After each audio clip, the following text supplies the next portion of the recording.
Yeah, so WISEKEY is, my company is analyzing a lot of artificial intelligence. We have been using AI to analyze data, to simplify processes, to reduce complexity.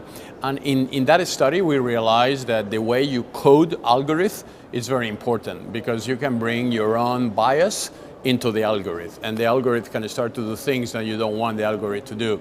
So we started to study all that and interview a lot of people at the Davos, at the World Economic Forum, and the events that we organized.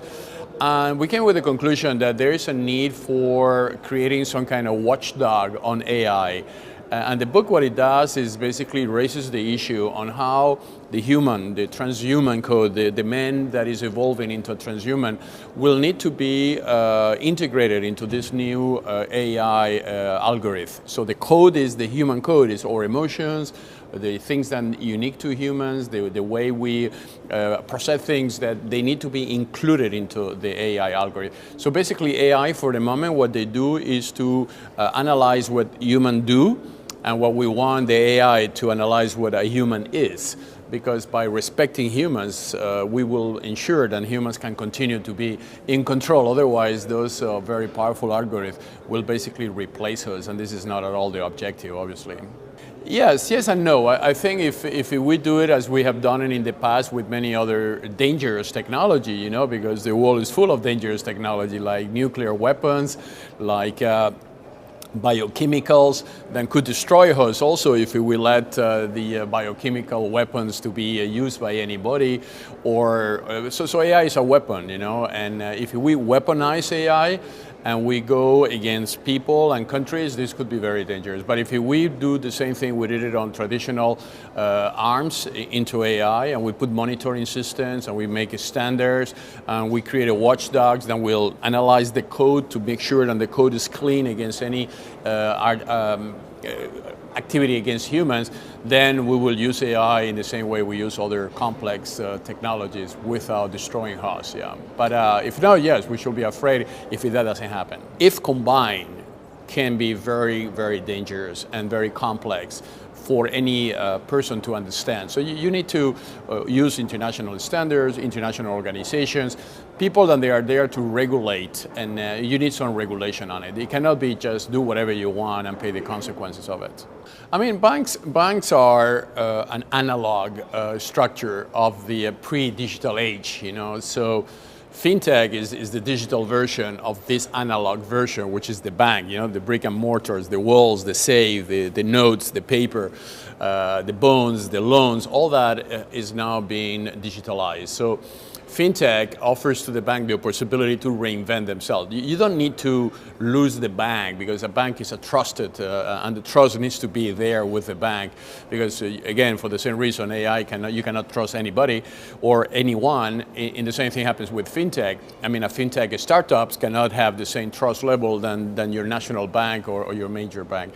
So banks, they need to reinvent themselves. I think the arrival of cryptocurrencies, blockchain technology will allow banks to be more transparent. So we understand how a bank process things, and as a consequence make banks more efficient and less expensive, because banks are still very expensive from the consumer. Blockchain basically reduces the need to have intermediation between two people, because through the ledgers you can send money, Bitcoin, to one person to another, and that transaction will be recorded on the ledger, and you don't have to pay a commission to the bank. The banking system and the fintech technologies that they continue in the post-banking revolution has been still acting as intermediaries. So I think fintech itself can be disrupted by blockchain, and blockchain itself will in the future be disrupted by other technologies. So we need to teach banks on adopting. Some of them, they are in a protection mode. We are from Switzerland. There's a lot of banks in Switzerland. The entire country is full of banks. Many of them, they are disappearing, the smaller ones, right? So only the big ones survive, because you need to have several size in order to be able to survive in our days. So fintech is going to continue disrupting this process. But there are many opportunities combining fintech with blockchain technology.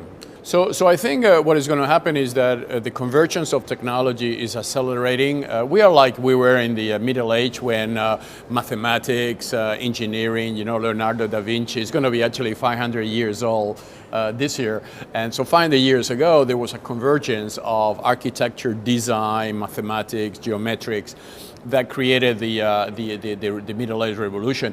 Now we are entering into the fourth industrial revolution. So things are going to be accelerating. We are actually in the frontier between the third and the fourth.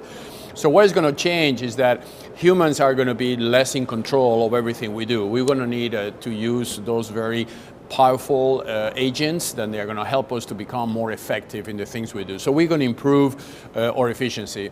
We're going to have more freedom because we're going to have less need to work. So it's going to increase our time free to read, to study, to reinvent yourself in case you want to do.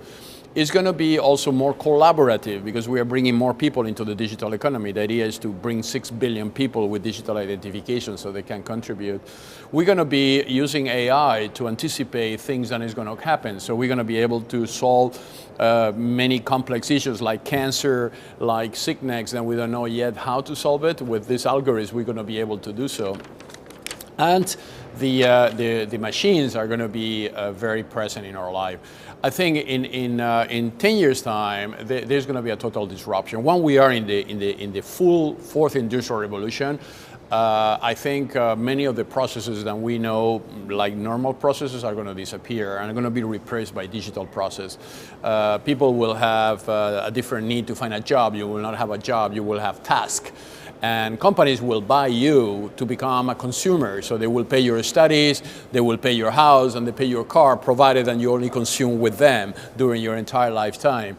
So we're going to become like consumer objects of very big corporations. And some people will like to do that, others people will want. They will say, no, we don't want. So we always maintain the human uniqueness and the human disruption. So we will always convert the society into a better society.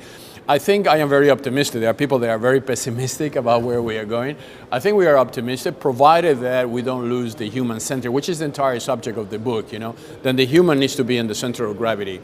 So whatever we do is to enhance humanity and to make us better and more performant, not to disrupt us and becoming robots, right? So, but that needs some serious international cooperation between multi-stakeholders to make sure that we're going towards that objective.